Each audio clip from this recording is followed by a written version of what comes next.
Well, this is the, well, we're here background info, and this is basically the life before the American Revolution. And the first thing we're going to concentrate on is we live in, and this is basically colonial life. Now, in 1685, James II came to power in England, and he revokes the charters of the colonies and replaces the assemblies with crown-appointed bodies. So he revokes the charters and replaces the assemblies in the colonies with crown-appointed bodies. Basically, he says, I'm the boss now, you deal with it. And here's some more info on James II.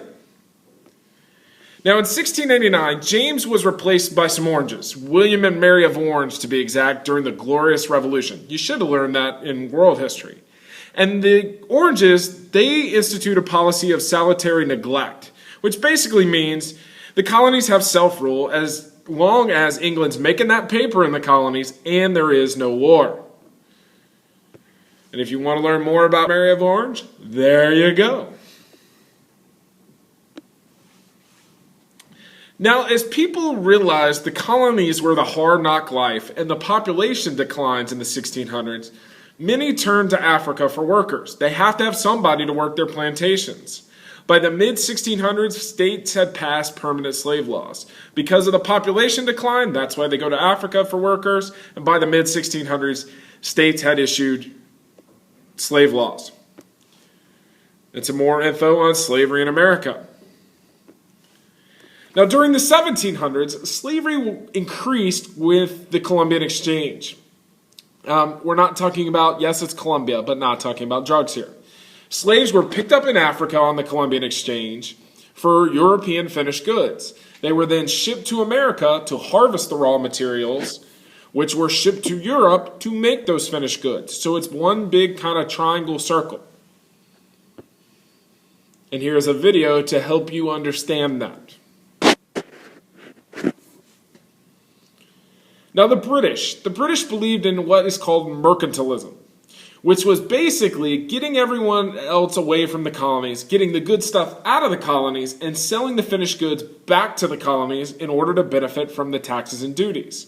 So mercantilism is basically getting all the good stuff out of the colonies. That means the raw materials like the tobacco you see here. Selling the finished, taking those raw materials and making good stuff with them, and selling the finished goods back to the colonies in order to benefit from the taxes and the duties. And if you want to know more about mercantilism, there you go. Now, the British, new taxes and duties were passed by the British in the 1600s. So you start seeing them tax people in the 1600s. It includes the Navigation Acts, which the intent was to end trade with anybody else but the Brits. The colonies were hurt at first, but they benefited from the fact they got better British goods at lower prices. So the Navigation Acts in the 1600s basically was to end all trade with everybody in the colonies except for the Brits. And of course, this starts a commercial revolution. People wanted British stuff. They wanted British finished goods. George Washington being a perfect example of somebody who wanted British finished goods.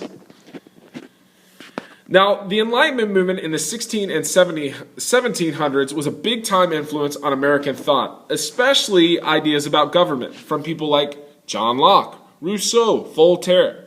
So the Enlightenment, big part of America, especially thoughts on government like Locke, Rousseau, and Voltaire. And if you want to know more about the Enlightenment, look over here. Now, Ben Franklin was the man when it came to the Enlightenment in the colonies, and he gained lots of work, got lots of fame, through his scientific works. And if you want to know more about Ben Franklin, there you go. There you go again. All right, so the Great Awakening was a religious movement in the mid-1700s where evangelical preachers traveled from town to town giving heck, fire, and brimstone speeches.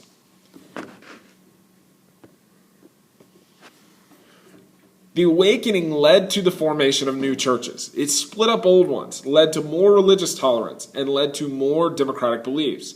These times really were changing. So these heckfire and brimstone speeches led to a whole bunch of stuff, like the churches being split up and the formation of new ones. And if you want to know more about the Great Awakening, right there. All right, on to time to bust some heads. This is about the French-Indian War. Now, the first attempt at cooperation of the colonies occurred in 1754 in Albany, New York, the Albany Conference. States got together because they had to figure out a way to lay the smackdown on the French and some natives that were causing them problems. So 1754, they get to Albany and they want to lay the smackdown on those French and natives that are causing them issues. Now, as the delegates met, the Virginians are trying to expand, and they're attacking and fighting French Canadians in the Ohio River Valley. So as these guys are even at the conference, there's attacks between the colonies and the French Canadians in the Ohio River Valley. Now, the purpose of the Albany Conference was to come up with a collective response to the French and the Indians of the interior. How are we going to lay the smackdown on these people? So the purpose of the conference, let's lay the smackdown on the French and the Indians. How are we going to deal with them? Now, they also come up with a plan of union. Oops, got ahead of myself. But the colony said, yeah, no, we want to stay lone wolves. So this plan of union at the Albany Conference doesn't work. And this lack of union proved to be a problem for the British. Now, this is the VAP that's supposed to be there. Because the conflict becomes widespread and the states aren't unified.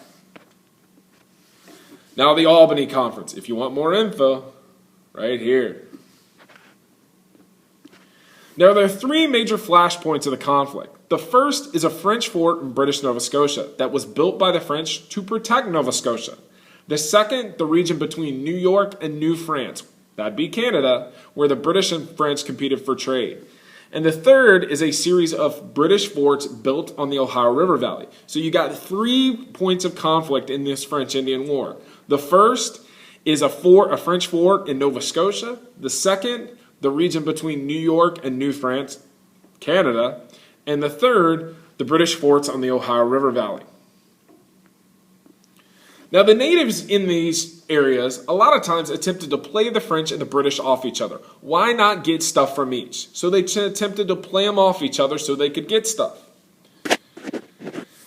Now, as the colonists were meeting in Albany for the Albany Conference, the governor of Virginia sent forces led by George Washington, yes, that George Washington, a young one, to take French forts in the Ohio River Valley. They wanted to grow the state.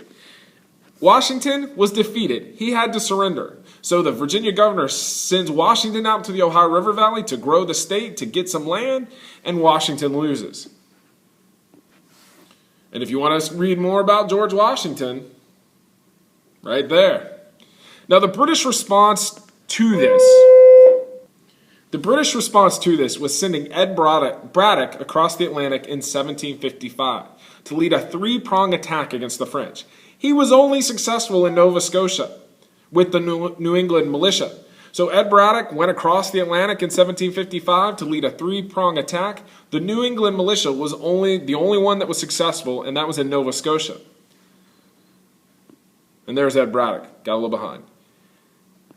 Now, after Braddock's defeat, full-scale war broke out between the British and the French, and it's called the 7 Years' War. The U.S. front is the French-Indian War. So this is part of a bigger war.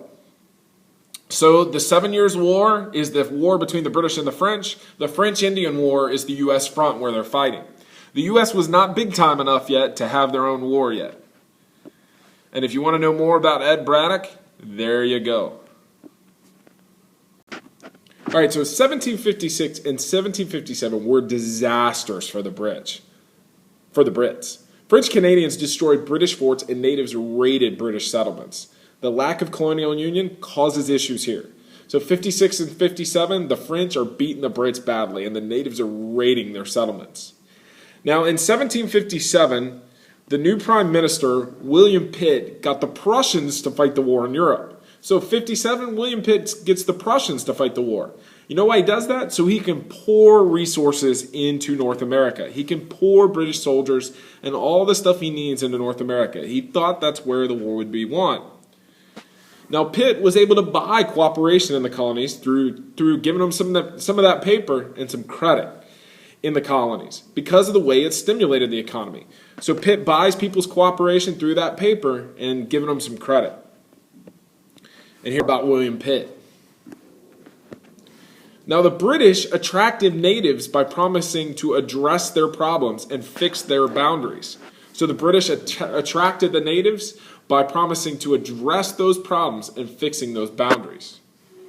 With the change, the British began to retake the lost land. They conquered the French forts and they seized the French land, marking the end of the French Empire.